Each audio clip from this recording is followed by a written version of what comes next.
Gilas Pilipinas mga bro, handa na sa kanilang rematch kontra Jordan at Justin Brownlee may sinabi. Yan mga bro, pagkatapos mong ilike ang ating video, mag-subscribe na rin kung bago ka pa lang sa ating channel at i-click ang notification bell para lagi kang updated sa ating mga sports balita.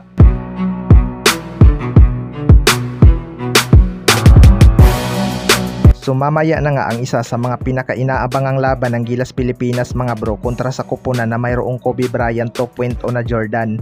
Marami ngang nagsasabi na mahihirapan daw itong Gilas Pilipinas kung pagbabasihan natin ang kanilang mga previous na laban ngayong tournament. Sa huling laban nga ng Gilas Pilipinas kontra Thailand ay muntikan pa tayong matchok. Mabuti na lang at hindi nagpanik ang ating mga pambato at nakapag-adjust agad sila upang maipanalo ang laban. Samantalang ang Jordan ay easy win kontra Thailand matapos nila itong tambakan ng isang buwan. Kaya kung titingnan natin yan mga bro, di hamak na mas malakas ang Jordan. Pero alam naman natin na magaling sa adjustment itong si Coach Tim Cone. Last window nga noong naglaban ang Jordan at Gilas Pilipinas ay muntik na natin silang matalo kahit non-bearing game ang laban na yun at walang maayos na sistema. Pero ibang Gilas Pilipinas na nga ito. Hindi na po pwedeng maging basihan ang kanilang previous na laban at panigurado may mga nakahandang adjustment na ang bawat koponan. Sa kabilang banda naman mga bro, Justin Brownlee may sinabi sa Jordan. Ito nga si Justin Brownlee ang isa sa mga naging key player ng Gilas Pilipinas ngayon. Kahit malaki na ang kanyang napatunayan mga bro, makikita mo pa rin talaga kung gaano ka-fit sa sistema ni Coach Tim Cone itong si Justin Brownlee.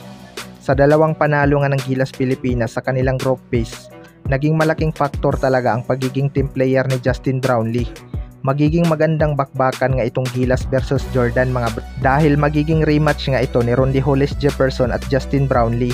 Makakalaban nga ni RHJ ang kanyang former teammate sa TNT Tropang Giga na si Calvin Oftana.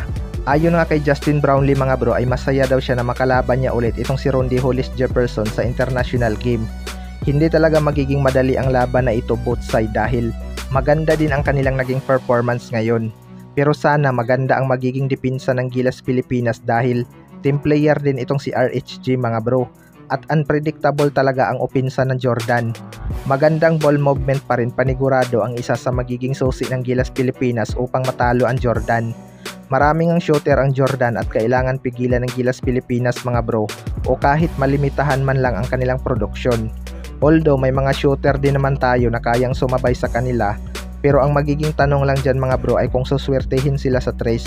Kaya abangan na lang natin. Kayo mga bro, ano masasabi nyo tungkol dito?